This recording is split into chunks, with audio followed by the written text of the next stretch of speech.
gigantic building over and around reactor number 4. It was 28 stories high,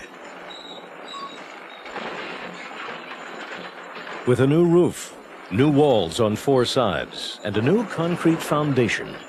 The sealed radioactive area became known as the sarcophagus, a tomb that is to last for centuries. Heavy shielding protected the other reactors and control rooms further down the building. And when it was finished, nuclear plant workers moved into reactor number 2 next door and put it back on the grid. Not long after, 2 other reactors were also turned on. It was a proud moment for the workers. Not only had they restored needed power, they felt they had won the invisible war against radiation. In most areas you find around here, it's 100 times less than it was at the time of the accident. In February last year, when Mr. Wilson was here, the radioactivity background at this very place was about 10 times as higher than it is now. They wouldn't let me here. 20 times as high. What are the implications of the Chernobyl accident for nuclear power elsewhere? In the United States, experts pointed out that the design of the Chernobyl reactor was different from the design used in the U.S. All reactors operate on the principle of nuclear fission. When uranium fuel is brought together in sufficient mass, neutrons split the uranium atoms, causing the fuel to heat up. Water is pumped over the fuel. Some of it turns to steam and runs a turbine, which generates electricity. And some of it is recycled and returns to cool the core. Chernobyl number 4 was a Soviet-designed reactor called an RBMK. The uranium is contained in over 1,700 separate tubes, surrounded by blocks of graphite, which keep the chain reaction going. Control rods in the core regulate the reactor's power level. They are pulled out to increase power, put back in to decrease power. The rule, never to be broken, is that at least 30 control rods must be in the core at all times. U.S. reactors use a higher grade of uranium, which allows water instead of graphite to keep the reaction going.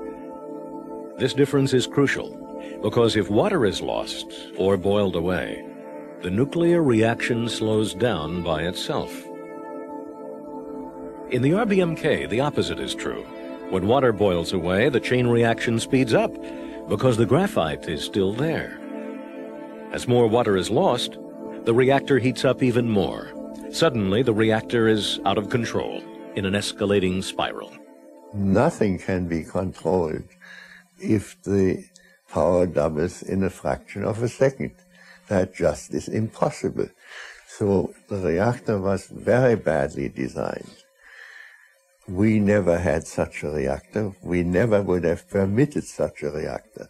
But U.S.-designed reactors have also had problems. In 1979, the worst nuclear accident in U.S. history occurred at 3 Mile Island. In that case, operator error and equipment failure caused coolant water to drop.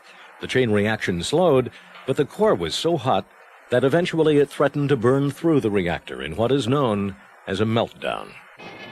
Like Chernobyl, there was great confusion. 2 days passed before Pennsylvania's governor advised children and pregnant women to leave the area. Many did. But unlike Chernobyl, there was no runaway chain reaction, no explosion of radioactive material or immediate deaths. One reason was that the reactor was protected by a containment dome, which held all but a small amount of radioactive gases under cover. The amount of radioactivity which was released in 3 Mile Island was totally negligible.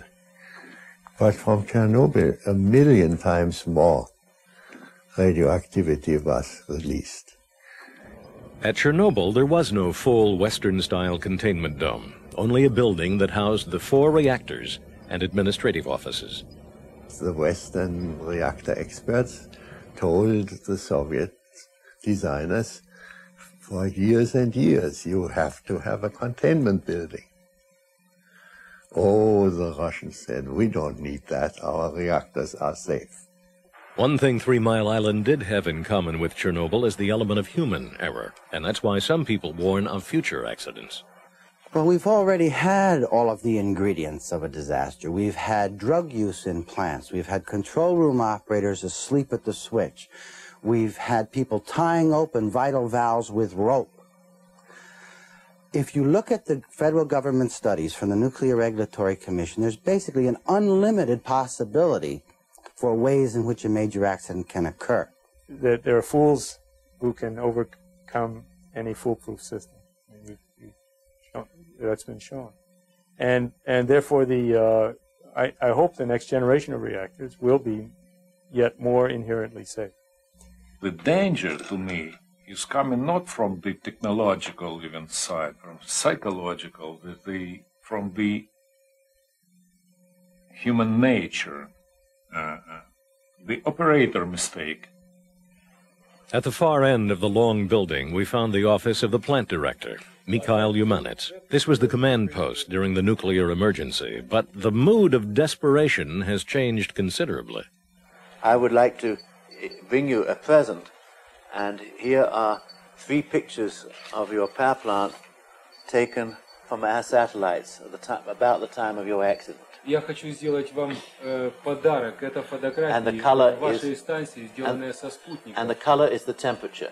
So, Цвет показывает температуру. So this one is taken before the accident, and you see the hot water coming out. Это снимок, сделанный до аварии, и вы можете здесь видеть, как выходит вода.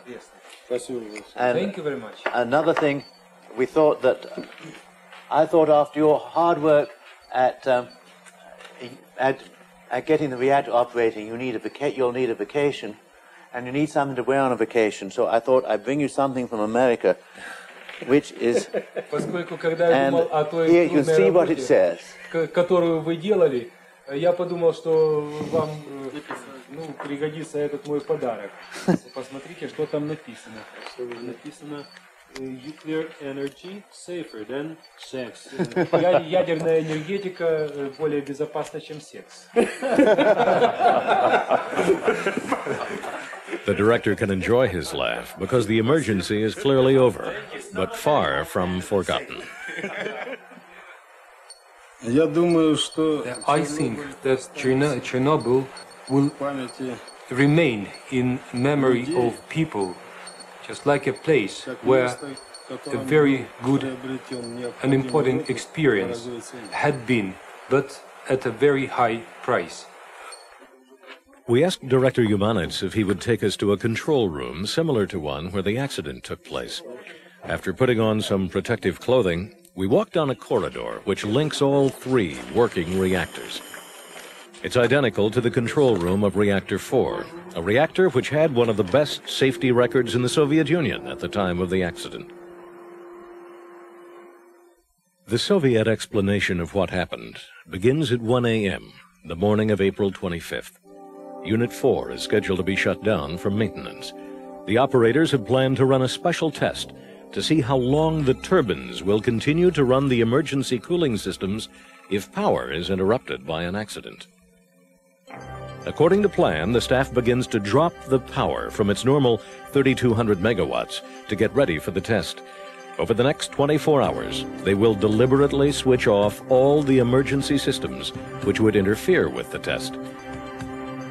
As the power moves toward 1,600 megawatts, the operators make a simple but fateful error, setting a regulator improperly. The power crashes to 30 megawatts. The reactor was becoming hard to control. It should have been shut down, but the testing would have been spoiled, so the staff makes the decision to continue. By 1 a.m., April 26th, the staff tries to increase power in the reactor by raising the control rods. Power does go up to 200 megawatts, but at the cost of raising all but 6 of the 30 required control rods. It was the biggest mistake they made. They lost control of the reactor. There was one last safety system in place which would have shut the reactor down, but the operators blocked the signal. At 1:23, with the control rods out and safety systems disconnected, the operators begin the experiment, cutting off the steam supply to the generator.